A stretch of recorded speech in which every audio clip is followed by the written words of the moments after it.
And how do I register for the CDCP? Do I need special qualifications or skills to attend the course? Frankly, we have some very strict admission rules, but to break it down, I think two main fields are required. On one hand, you should be professionally experienced in your particular branch, wherever you might come from, banking, automotive industry, be it telecommunication. The world is so big, we cover all the branches ourselves. And so we would like to see that the leadership qualifications that you bring with you, because you are already a top manager, are described in the process of admission.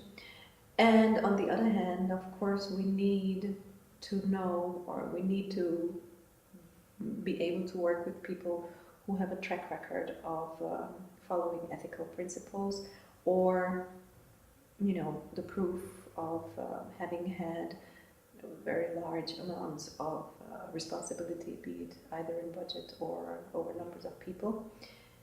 So that's really pretty much it. You bring those two requirements, you're in. Well, there are quite a few intercultural coaching courses on the market. I'd like to know what makes the B.I.G.CD CP so special, or rather, what does it offer me that I won't get from another course or program? Right. What makes you so special? Wow. I'm gonna tell you, you're special. You see, I think if you look at the makeup of this program, it's, without exaggeration, some of the most ambitious designs for a intercultural coaching program worldwide. We are simply different because we offer the first and only comprehensive one-year program that does offer all the necessary learning units to acquire international certification, be it academic or be it with the ICF, and of course with the cultural detective team. There is no such other thing worldwide. Is that enough of a USP? That certainly sounds special enough. My last question would be, what do you hope to achieve with this program in the long run? What are your sort of like the next steps? What are your plans for the future? Right. Anything exciting in the pipeline? Oh yeah.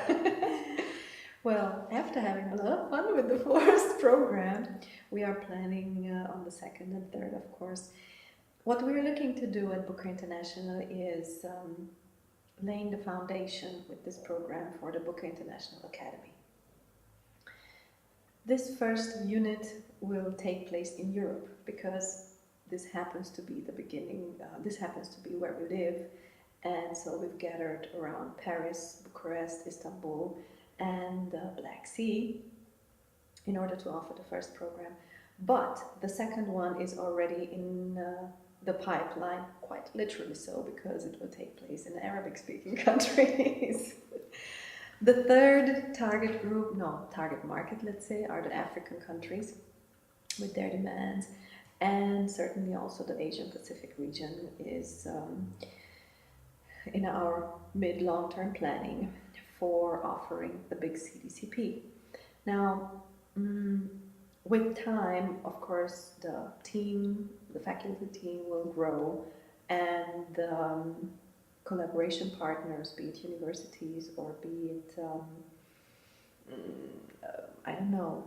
scientific research units will become part of this academy, and we're really looking forward to not only foster the profession of the intercultural coach, but also help on one hand, help understand the new generation of leadership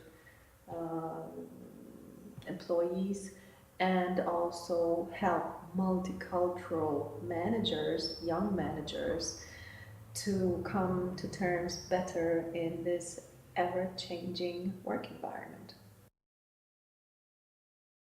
Well, Rita, maybe as like a final question, What is your own personal background? What is your history? Why did you become interested in the whole intercultural field? Because your last name, Booker Solymosi, really sounds quite intercultural. So what is what's the connection? What's the secret? Yeah. Well, I was born in Romania as part of the Hungarian minority already.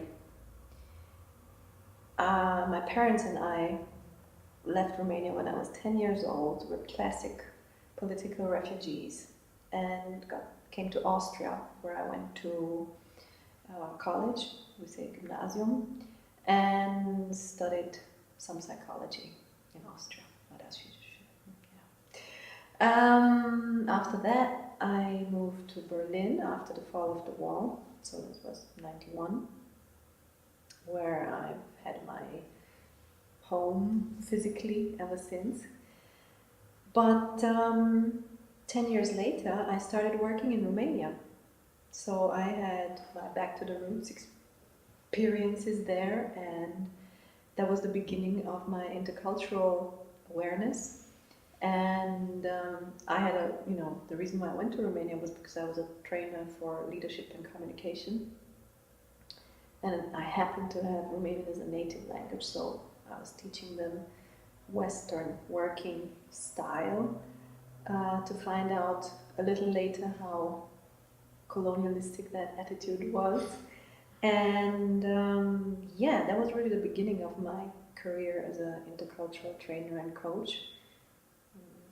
And ever since then, of course, not just because of work, but also because of my husband, who is Afro-American, I was not just exposed, but also confronted with a lot of cultural differences and challenged by them to learn more and more, to develop myself as highly as I can. And because I was lucky enough to grow up with two mother tongues, which were Hungarian and Romanian, and pick up German almost as a third mother tongue, because that was the school system in Austria, I noticed that languages play a very, very strong role in my own capability to adapt wherever I go. So I became something like a cultural chameleon, because I was lucky enough to be able to pick up the languages. So out of the 7 languages that I speak, I guess, I don't know how many countries I've been to so far, but between here, Berlin, Germany, and Kazakhstan, so far everybody said, she must be a local, she surely speaks every language we speak, be it Russian, be it Turkish, be it Greek, doesn't matter. Of course I don't. But yeah, this is my multicultural background, and I think this is what enables me to really, really understand, out of my own experience, what it's like to be a global manager nowadays, to have to work everywhere, to have to be mobile, flexible, to keep up with electronics, to keep up with, the latest technology, in order to lead virtual teams at the end of the day. So I guess that's me.